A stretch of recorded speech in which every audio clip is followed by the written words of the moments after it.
بسم اللہ الرحمن الرحیم۔ السلام علیکم ورحمۃ اللہ وبرکاتہ۔ نحمدہ ونصلی علی رسولہ الکریم، اما بعد۔ توبہ کے آنسو کی طاقت۔ وہ کون سا ایسا وقت ہے کہ جب انسان جیتے جی مرنے سے پہلے توبہ کرے اور اس کی وہ توبہ قبول ہو جائے؟ دوسرے لفظوں میں توبہ کا آخری وقت کون سا ہے؟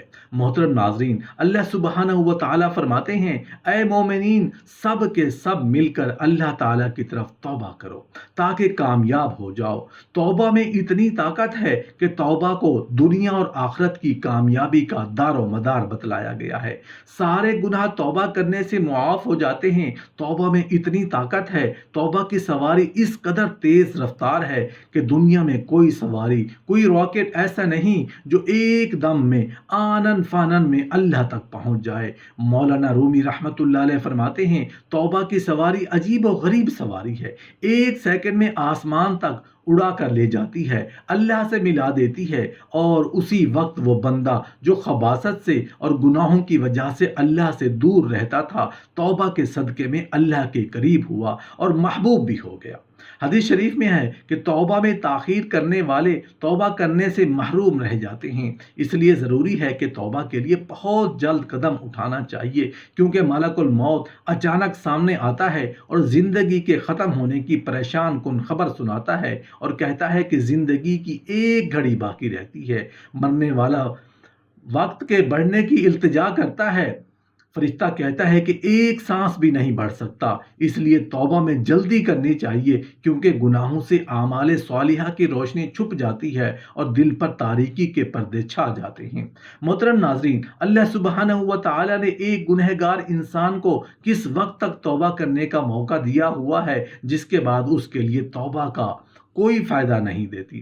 وہ کون سا لمحہ ہے جس وقت تک انسان اپنے کیے ہوئے گناہوں پر نادم ہو کر اللہ کی طرف رجوع کا قدم اٹھا لے تو اللہ تعالیٰ اس کی یہ توبہ قبول فرما دیتا ہے؟ یہ دو طرح کا ہے۔ ایک انسان کی زندگی سے متعلق ہے، یعنی اسی انسان کے حق میں وقت پورا ہو جاتا ہے، جبکہ دوسرا پوری دنیا کی زندگی سے متعلق ہے، یعنی اسی کائنات میں زندہ کسی شخص کی توبہ کرنے کا وقت ختم ہو جاتا ہے۔ انسان کی زندگی سے متعلق ہر انسان پر ایک ایسی حالت آتی ہے کہ وہ اس کے لیے توبہ کا آخری لمحہ سمجھا جاتا ہے۔ اس وقت تک کسی بھی شخص کے لیے توبہ کرنے کی گنجائش باقی رہتی ہے۔ یہ لمحہ اور توبہ کے بغیر گزر گیا تو اب اس شخص کے لیے توبہ کا دروازہ بند ہو جاتا ہے۔ وہ حالت غرغرہ کہلاتا ہے، یعنی حیات انسانی کے بالکل آخری لمحات جس میں اخروی آثار شروع ہو جاتے ہیں۔ یہ اللہ تعالیٰ کی حد درجہ کی مہربانی ہے کہ زندگی کے آخری لمحے تک توبہ کا دروازہ کھلا رہتا ہے۔ اب حالت غرغرہ تک بھی اگر کسی انسان کو اپنی نجات کی فکر نہیں ہے تو یہ کس کا قصور ہوگا؟ نمبر 2، دنیا کی زندگی سے متعلق۔ اس کا مطلب یہ ہے کہ پوری کائنات میں موجود تمام انس و جن، جس کے لیے کون سا وقت ہے کہ جس کے بعد عمومی طور پر ہر شخص کے لیے توبہ کا دروازہ بند ہو جاتا ہے؟ تو یہ وقت ہوگا جب کہ سورج مشرق کی بجائے مغرب کے افق پر نمودار ہو جائے گا۔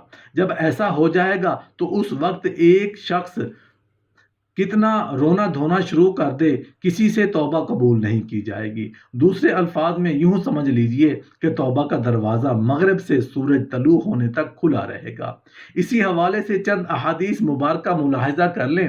حضرت صفوان بن غسال رضی اللہ عنہ سے روایت ہے کہ رسول اللہ صلی اللہ علیہ وآلہ وسلم نے فرمایا کہ سورج مغرب کی جانب سے ایک کھلا ہوا دروازہ ہے، اس کی چوڑائی 70 سال کی مسافت ہے۔ توبہ کے لیے، یعنی توبہ کرنے والوں کے لیے یہ دروازہ ہمیشہ کھلا ہوا ہے، یہاں تک کہ سورج مغرب کی جانب سے طلوع ہو جائے۔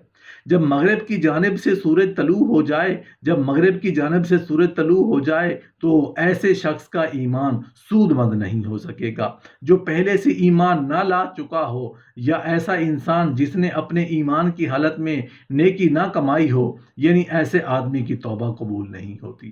حضرت ابو ہریرہ رضی اللہ عنہ سے روایت ہے کہ رسول اللہ صلی اللہ علیہ وآلہ وسلم سے روایت ہے کہ آپ صلی اللہ علیہ وسلم نے فرمایا کہ سورج مغرب کی جانب سے طلوع ہونے سے پہلے جو شخص توبہ کر لے، اللہ تعالیٰ اس کی توبہ قبول فرمائے گا۔